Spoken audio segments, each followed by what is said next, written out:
The Real Life 101 Scholarship Fund has one major goal: to help young black men get an education and avoid going to prison. The national program was founded here in Detroit. It provides African American males with college scholarships of $1,000 every year, a laptop computer, and personal mentors. Real Life 101 helps to remove some of the barriers that prevent these men from going to college. Joining me now is the program's founder, Sid Taylor, along with Executive Director Bryant George. Thanks, both of you, for being here. Thank you. So this is a program that, as I said, started here in Detroit, but it's in a lot of places now in the country. Yes, we are now in 45 of 50 states. And we are a national organization.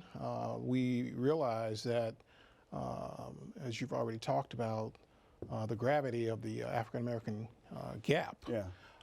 We had to make sure we scale our efforts up to help meet the challenge.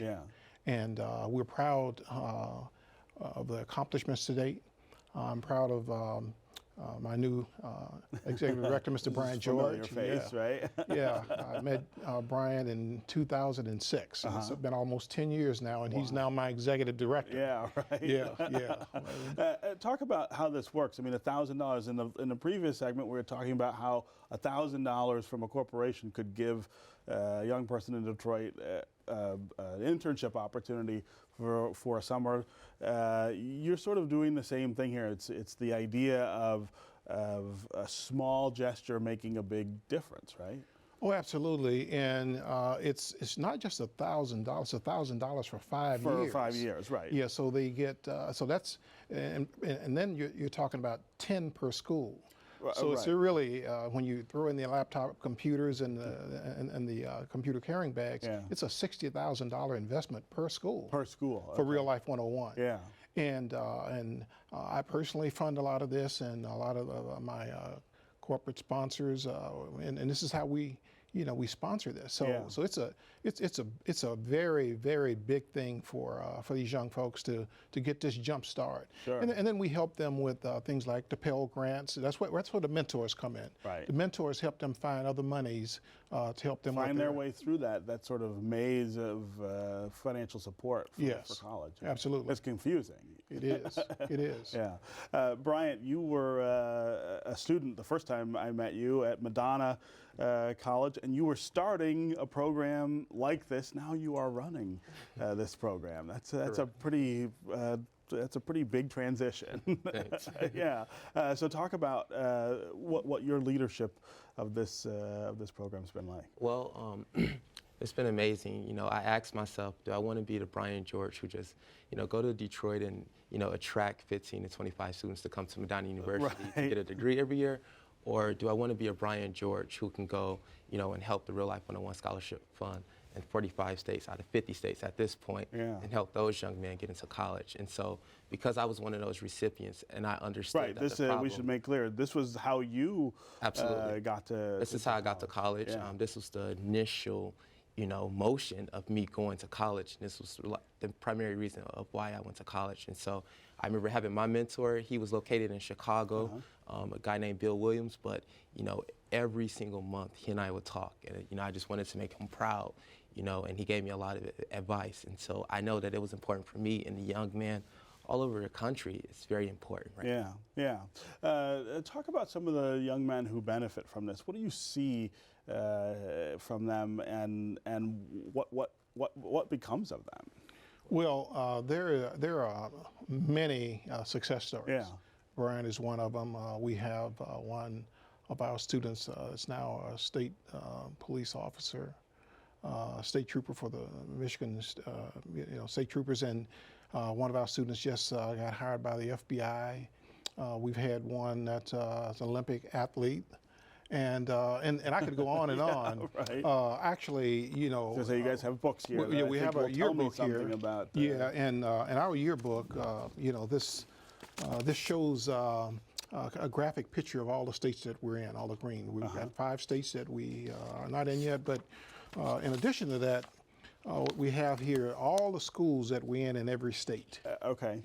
And so in 2016, what we will be doing is we will be giving scholarships in 45 or 50 states, and that's going to be over 700 black males that's going to get scholarship opportunities to help them to meet the challenges that's out there for them. Yeah. And we're proud of that. Again, when we talk about scaling up, when I started this program in 2000, I gave 10 scholarships. Okay.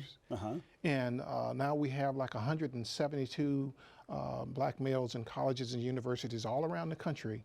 And this time next year, we're going to have nearly 1,000 black males in colleges and universities around the country. Wow, wow. Yes.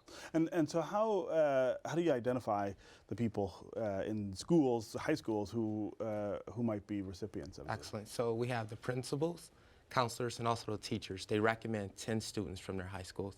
Those 10 students apply. They submit a 1,000-word essay. That essay question is, what would you personally do to change or help improve the image of African American males in this country? And so those students submit their application, the essay.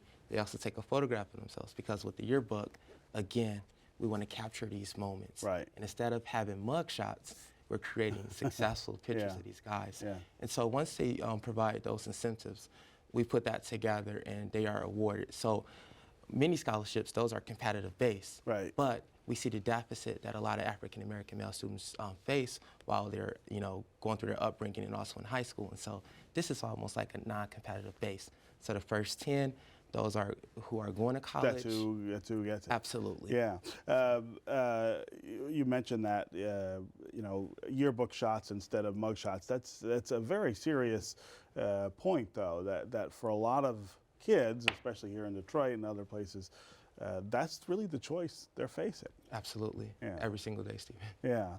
Talk about that choice for you. Talk about how you got to Madonna University instead of trouble in the streets. Well, I grew up in a 48204 Yeah.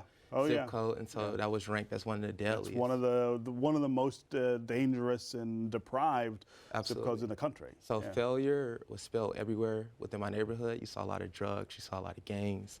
But again, I was in high school. Mr. Taylor, Glenn Stafford, they came to my high school, and they just— Which high school did you go to? Northwestern High School. Okay. Sorry, and they presented us with the statement: 1 out of 3 of you all have a chance of going to prison in your lifetime. And it was 10 of us in a room, and I immediately saw guys just drop their heads, and I held my head up high, and I began to feel my confidence build at that point. And so Madonna University was the only school that I actually got accepted into throughout the whole state of Michigan. Wow. And so I took that one opportunity, I took my mentor, I took my scholarship, and I had my laptop. Those incentives completely saved and changed my life. Yeah, yeah. And that's got to be a very common story that you hear from young men in the program.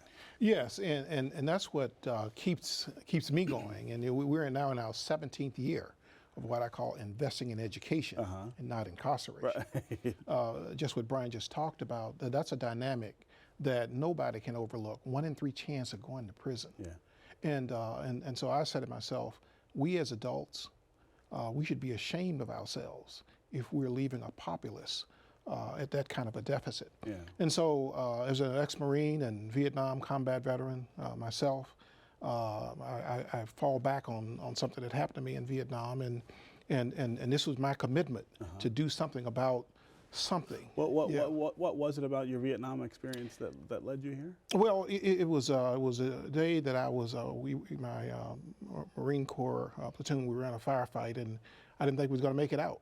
And I just prayed to God that, God, if you get us out of this, one day I'll do something for society. I did not know it was going to be Real Life 101, Right. but now I know this is it. Yeah. And so the rest of my life will be, I will concentrate on creating a legacy, and also making sure that it sustains itself by bringing in folks like Brian and the younger generation, because I say this all the time. It's the same thing I do with my business. You have to have a continuum, Yes. and you have to have a succession plan, and you have to pass this baton to the younger generation, because I say all the time, look, my runway is short.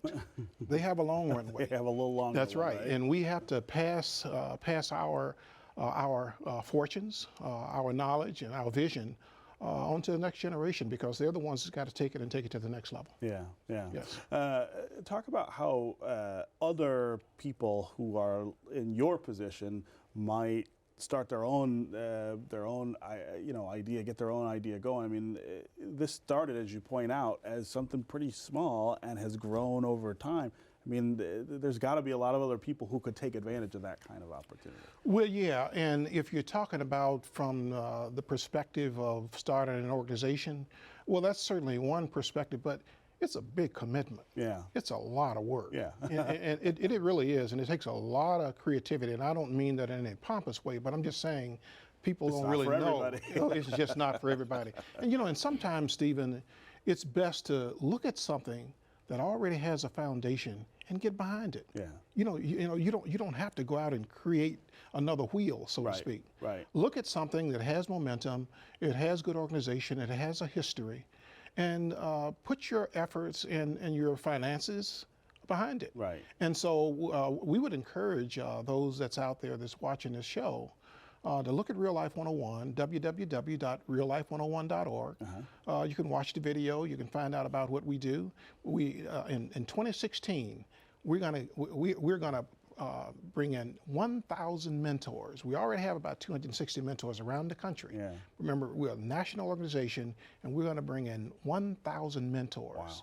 So we'd like for you and our mentors. And that's a great way to contribute. It absolutely is.